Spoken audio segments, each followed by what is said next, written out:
Lowering entropy in a positive direction versus lowering entropy in a negative direction. From what I've heard you explain before, I understand that entropy reduction can occur towards a positive direction, but also towards a negative direction. Is that correct? And could you elaborate on this topic? If that's the case, then there's a distinction between de-evolution versus evolution towards a negative direction. Would that be accurate? How do we distinguish between the two? The way we distinguish the two is by assessing the change in entropy in the long run. It's about the long run. Only in the short run can you lower entropy in the negative direction. You only lower entropy in the negative direction in the short run. It's a short-term thing. Because as you do that, it's self-destructive. So a negative being can learn to give people headaches rather than get rid of their headaches. It can make people sick. So now that negative being can practice, it can meditate, it can do all these things, and it can learn to go to people and say, well, give me money every month or I'll make your children sick. Well, that's a problem because they can make your children sick because they spend a lot of time in meditation and other things, so their mind is quiet, their intent is strong, they're just evil people. Well, evil people can have clear intents, strong and put a lot of oomph in their whatever. They can do those sorts of things. But in the end, though they can do that, they are self-limiting and eventually self-destructive. They tend to be big fish in very little pond. So they can intimidate, the people in their neighborhood. But if you look at them against someone who's really very positive, very strongly in their positivity, these negative people who have learned rules about and how to use them, that's lowering entropy, learning the rules, practicing, all that's kind of low entropy stuff, the practicing. They're really not that strong in the big picture. I've been called any number of times to intervene for people who are being attacked by such people, and I never find it all that difficult to deal with the perpetrators. There are big fish in a little pond. So with people who are completely ignorant of the non-physical and things like that, they seem like big fish. They're powerful, and you might as well just give them money because they can do what they say. But to somebody who has grown up on the positive side, they're small fish still and not that hard to make them stop. So that's the thing. So you can't really get to be a really big fish evolving in the negative side, but you can be a big fish in a little tiny pond. As long as all the people around you are unable to fight back, then you can be a pretty good bully if you only pick on the little people who can't fight back. So that's mostly what's going on there. So it's just, and it's self-destructive because what happens is when you do that, your ego gets big. Their ego gets big. And when their ego gets big, they end up fighting among themselves, for one. They end up getting involved with non-physical entities to help them. They make friends with other non-physical things, and now they end up getting into deals and arrangements that they wish they hadn't, because when you deal with negative things and you expect that they'll hold up their side of the bargain, negative things don't care about holding up their side of a bargain. They don't care about cheating and stealing. They just take advantage of you. So as they try to make deals with other negative people to better their skills or broaden their reach, they end up just being taken advantage of. So they don't last long. And it's just it's like if you're a criminal in a criminal organization, it's like there's no way out. It's hard to break out of that. You can't just leave and say, well, I don't want to be a gangster anymore. Well, the gangsters there will kill you just because you know inside information. So once you start down that path, you think it's giving you power, but at the same time, it's creating your own self-destruction. You're very limited.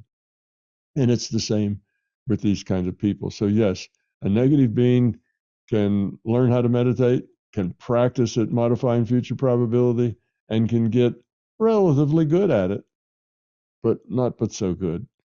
Because pretty soon their own egos and their own negativity gets in the way and blocks them from what they're doing.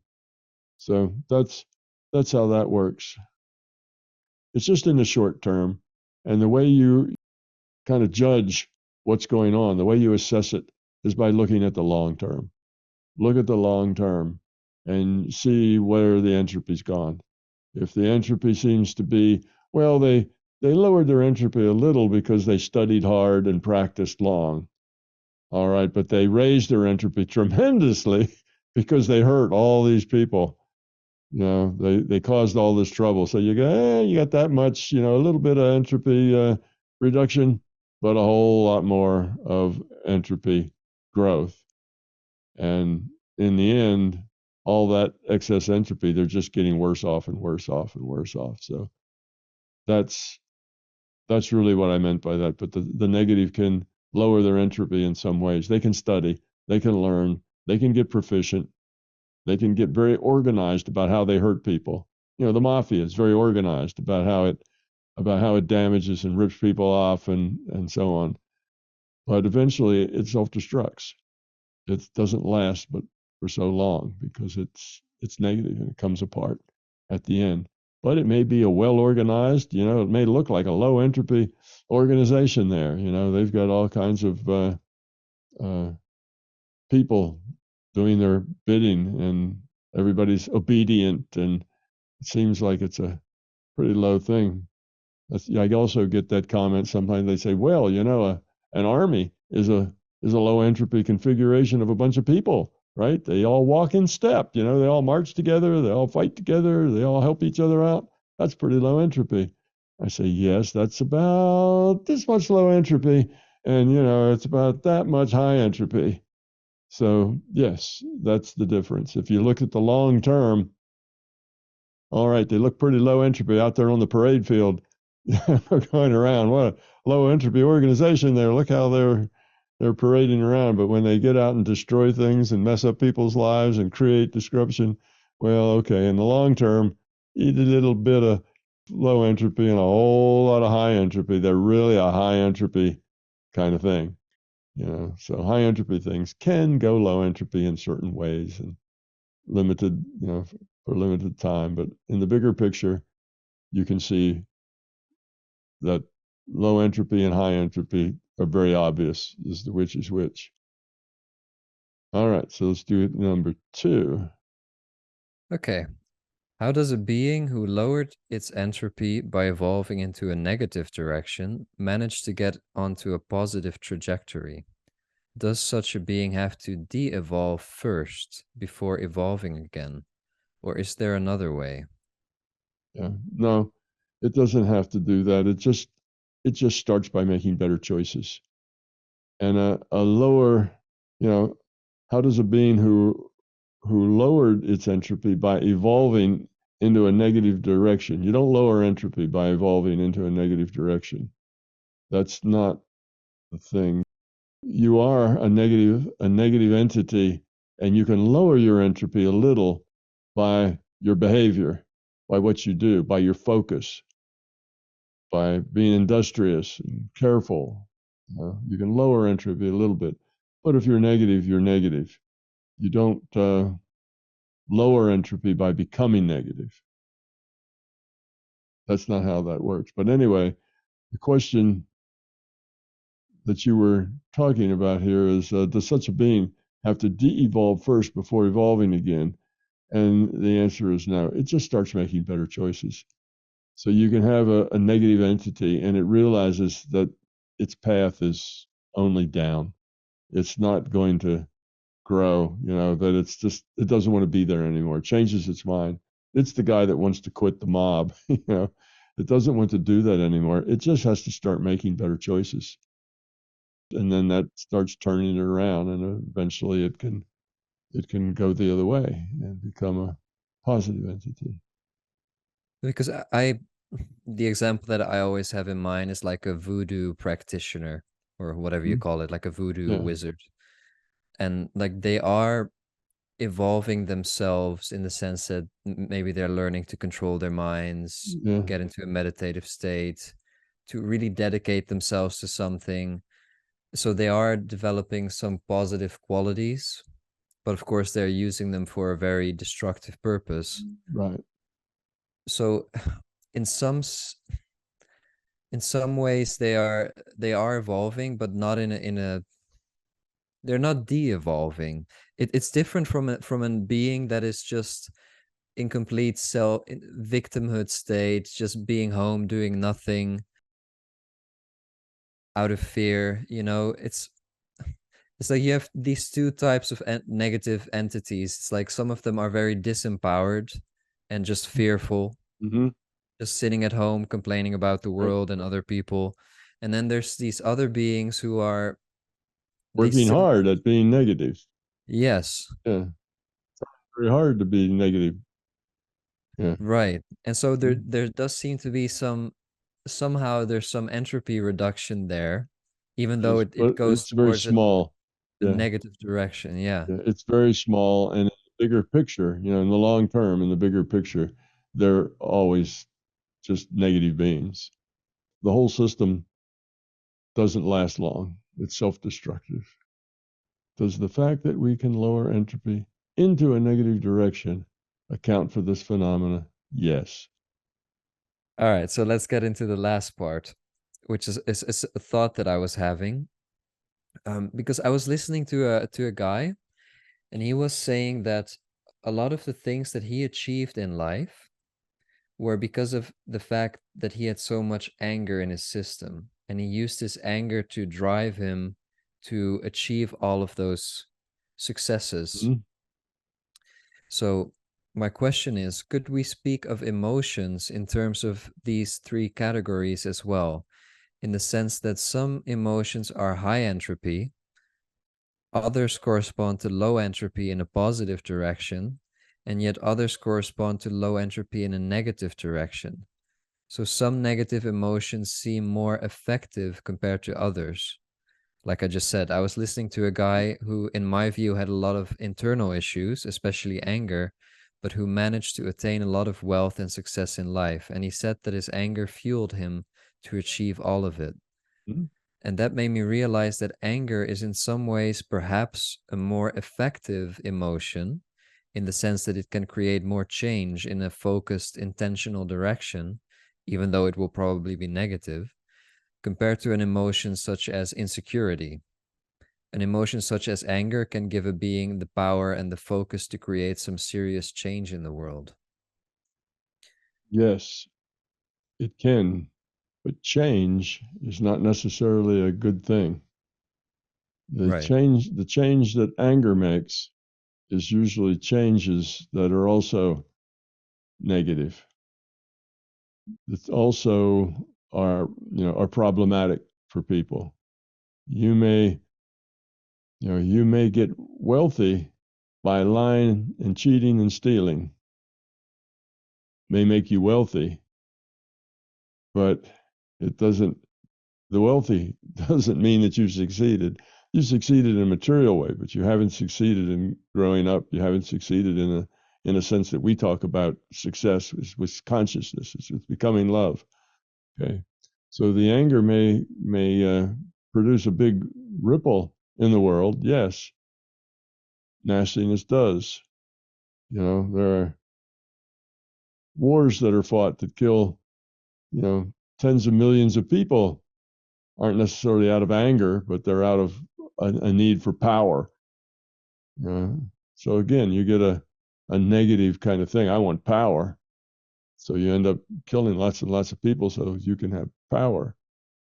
Well, that usually does not end up as a low entropy endeavor in the long term. If you look at the whole thing, yes, okay, you organized, you organized armies, you organized all this kind of stuff, you got wealth, you did all these things, but what's the result of all of that? Generally, the result is not very positive. It's not a very good result because you're not a very positive person. If you're angry, that means you don't mind overrunning people. You don't mind taking advantage of people. You can justify almost anything with your anger.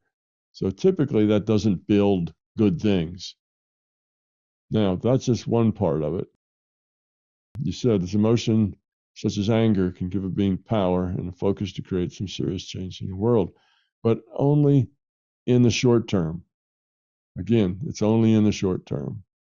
Creating change is much easier if you're negative.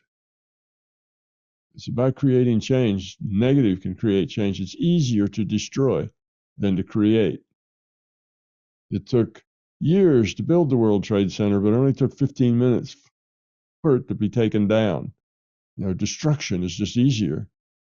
There's 1,000 ways to destroy something, but only 1 or 2 ways to do the right thing, to build something. Thousands of ways to do the wrong thing. Only a couple of ways to do the right thing. So just by looking at, those are all the possibilities. Just by looking at the possibilities, there's always a lot more possibilities for negative, for destruction, than for building. Okay, it's easier and more profitable to rob banks or scam little old ladies or sell addictive narcotics than to earn money honestly. But in the end, you always lose what is important while gaining what is not. So it's self-destructive. That's the thing. Yeah, you can make a lot of money and get powerful and have a lot of control, a lot of power, a lot of force in the world, but in the end, you always lose what's important, which is growth, caring, family, connections, love, caring, and you gain what is not important: money, power, control. That's not important. So that's the way it is. So yes, this person, no doubt, his anger fueled his ambition to go get them, and in his anger, he no doubt ran over people, climbed that ladder viciously, did things that because his anger was driving him. When you do things out of anger, usually you hurt a lot of other people in the process. Doing things out of anger doesn't generally make the people around you happy, or the people you're interacting with. Doing things out of anger usually means you hurt people. You crash over people. And that's not nice. And even if he didn't hurt people and crash over people, he just was driven by that motivation. Let's say you just have a motivation to get rich. So you just are intensely focused on that. Get rich, get rich, get rich. Well, that'll make you make a lot of choices that are bad choices. All right, you're rich, but your wife left you and your children won't talk to you because you were never home. You were always too busy getting rich. Okay, all your employees, they'll hop to and do whatever you say. They're very obedient, but they don't like you because you're pushy and you're arrogant and you're demanding and you treat them like slaves because you have the power. You say, nobody likes you. You don't even like yourself. So all the things that are important kind of disappear and go up in smoke. And the stuff like getting rich that you thought was so important, and you had all this drive to do it because you had all this anger. You're angry at being poor. You're angry at this. And even if you didn't run over anybody to get there, you still lose. So doing something, making a big splash and making a big change in the world. Adolf Hitler made a big change in the world, but he didn't do that out of anger. He did that for power and control, so he could force his ideas and opinions and beliefs on other people. Yes. So, he made a big splash in the world, but it was not necessarily a very good splash. Created a lot of entropy. And now he serves as the world's best bad example.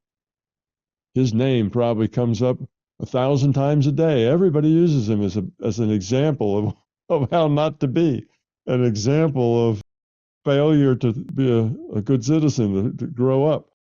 He is the world's #1 example of how to do it wrong, what not to be. So in that way, he's probably served a positive purpose, in the sense that it's very clear that killing millions of people just because you don't like them is just not a good idea. That's not on your path to love. So he does serve as a wonderful bad example everywhere. Anyhow, so Would that's have been that's the nicer. answer to that. It, it is easier, more profitable to rob a bank, scam somebody, or sell narcotics to them. I mean, it's an easy thing to do. There's always people want to buy narcotics. There's always little old ladies that would like somebody to care about them, and there's always banks to be robbed, right? So you can do these things, and you can get rich and powerful doing these things, and you can do it a whole lot more quickly than punching a clock and working a job. You can get a lot richer by scamming people. Getting Yeah. in people's computers and saying, "Send me money, or I'll erase all your hard drives." That doesn't take much effort. All you have to do is know how to work a computer, and you can get rich. You get wealthy doing things like that. But what you lose is your self-respect. What you lose is your ability to evolve in a positive direction. You just take advantage of people. You're a leech. You're a parasite. And people who are parasites don't really have much in the way of good lives, because inside they're kind of rotten. They take advantage of people. And if you don't like yourself, that's the beginning of going down the tube. And the way they pretend that they're okay is by flaunting their money and their riches and their power. So then that, in the short term, makes them feel better. But that's just an ego solution to a problem.